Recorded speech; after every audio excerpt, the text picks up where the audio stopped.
ശ്രീമന്നാരായണീയം ദശകം 22 അജാമിളോപാഖ്യാനം. ശ്ലോകം 9. അഗജാനന പത്മാർക്കം ഗജാനനമഹർനിശം അനേകദം തം ഭക്താനാം ഏകദന്തമുപാസ്മഹേ. സരസ്വതി നമസ്തുഭ്യം വരദേ ജ്ഞാനരൂപിണി വിദ്യാരംഭം കരിഷ്യാമി സിദ്ധിർഭവതു മേ സദാ. ഗുരുർബ്രഹ്മ ഗുരുർവിഷ്ണുർഗുരുർദേവോ മഹേശ്വര ഗുരുഃ സാക്ഷാത് പരം ബ്രഹ്മ തസ്മൈ ശ്രീ ഗുരവേ നമഃ. ഓം നമോ ഭഗവതേ വാസുദേവായ. നൃണാമബുദ്ധ്യാഭിമുകുന്ദ കീർത്തനം ദഹത്യഹൗഘാൻ മഹിമസ്യ താദൃശ യദാഗ്നിരേതാംസി യഥൗഷധം ഗദാൻ ഇതി പ്രഭോ ത്വത്പുരുഷാഭഭാഷിരേ. കഴിഞ്ഞ ശ്ലോകത്തിൽ നമ്മൾ കണ്ടു, വിഷ്ണു പാർഷദന്മാര് യമകിങ്കരന്മാരോട് പറയാണ്, ഈ അജാമിളൻ നാരായണ എന്ന ഒരൊറ്റ നാമം വിളിച്ചത് കൊണ്ട് മാത്രം 1000 കോടി ജന്മങ്ങളിൽ ചെയ്തു പോയ പാപങ്ങൾക്കും കൂടി പ്രായശ്ചിത്തം ചെയ്ത് കഴിഞ്ഞു. പേടിയോടുകൂടിയാണ്, ഭയത്തോടു കൂടിയാണ് അവൻ, പേടിച്ച് വിറച്ചാണ് അവൻ നാരായണ എന്ന് ഹരിനാമകീർത്തനം ചെയ്തത് എന്ന് ഭഗവാന്റെ പാർഷദന്മാര് യമകിങ്കരന്മാരോട് പറഞ്ഞു.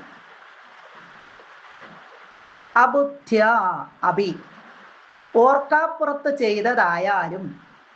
ഇവിടെ അജാമിളൻ ഭഗവാന്റെ പേര് നാമം ഉച്ചരിച്ചതല്ല, അവിടെ ഇളയ പുത്രന്റെ പേര് നാരായണ എന്നായിരുന്നു. പേടിച്ച് നാരായണ എന്നുറക്കെ വിളിച്ചതാണ്. യമകിങ്കരന്മാരെ കണ്ട് ഭയന്ന് വിളിച്ചതാണ്. അതുകൊണ്ടാണ് ഇവിടെ ഇങ്ങനെ പറഞ്ഞിരിക്കുന്നത്, അബുദ്ധ്യ അഭി, ഓർക്കാപ്പുറത്ത്. കൃതം അഭി, കൃതം എന്നിവിടെ പറയുന്നില്ല, എങ്കിലും അതാണ് ഇവിടെ അർത്ഥമാക്കുന്നത്. ഓർക്കാപ്പുറത്ത് ചെയ്തതായാലും, അതായത് ഭഗവാനെ ഉദ്ദേശിച്ച് വിളിച്ചതല്ല എങ്കിൽ പോലും, മുകുന്ദ കീർത്തനം, ഹരിനാമ സങ്കീർത്തനം, നൃണാം മനുഷ്യന്റെ അഖൗഖാൻ, അഖം പാപം, ഇവിടെ അഖൗഖാൻ പാപ സമൂഹത്തെ, പാപങ്ങളുടെ കൂട്ടത്തെ,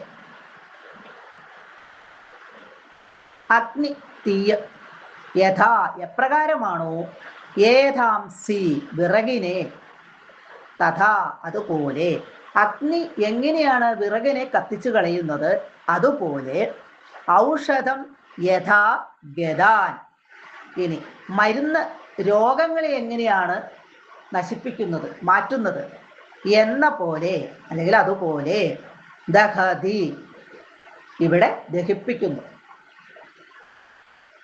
അപ്പൊ അഗ്നി എങ്ങനെയാണോ വിറകിനെ കത്തിച്ചു കളയുന്നത്, ഔഷധം മരുന്ന് എങ്ങനെയാണോ രോഗത്തെ മാറ്റി കൊടുക്കുന്നത്, അതുപോലെ ഇവിടെ ഹരിനാമ സങ്കീർത്തനം, ഭഗവാന്റെ നാമങ്ങൾ ഉച്ചരിക്കുക എന്ന് പറയണത് മനുഷ്യന്റെ എല്ലാ പാപങ്ങളെയും നശിപ്പിച്ച് കളയും. അസ്യ മഹിമ, അസ്യ ആ നാമോച്ചാരണത്തിന്റെ മഹിമ, മഹത്വം, താദൃശ അപ്രകാരമുള്ളതാകുന്നു. വിറക് തീ കൊണ്ട് എങ്ങനെ നശിപ്പിക്കപ്പെടുന്നുവോ, മരുന്നുകൊണ്ട് രോഗം എങ്ങനെ നശിപ്പിക്കപ്പെടുന്നുവോ, മാറ്റുന്നുവോ, അതുപോലെയാണ് ഇവിടെ ഭഗവാന്റെ നാമോച്ചാരണം, അതിൻ്റെ മഹത്വം എന്ന് പറഞ്ഞത് അതുപോലെയാണ്. പാപങ്ങളെ മുഴുവനും അത് നശിപ്പിച്ചു കളയും. ഇതി എന്നിങ്ങനെ പ്രഭോ ഭഗവാനെ, ത്വത്പുരുഷ അവിടുത്തെ കിങ്കരന്മാർ, ബഭാഷിരേ പറഞ്ഞു. ഭഗവാന്റെ പാർഷദന്മാരെ കിങ്കരന്മാരോട് പറഞ്ഞു മനസ്സിലാക്കി കൊടുക്കുകയാണ് ഈ കാര്യങ്ങളൊക്കെ. സർവത്ര ഗോവിന്ദ നാമ സങ്കീർത്തനം, ഗോവിന്ദ ഗോവിന്ദ.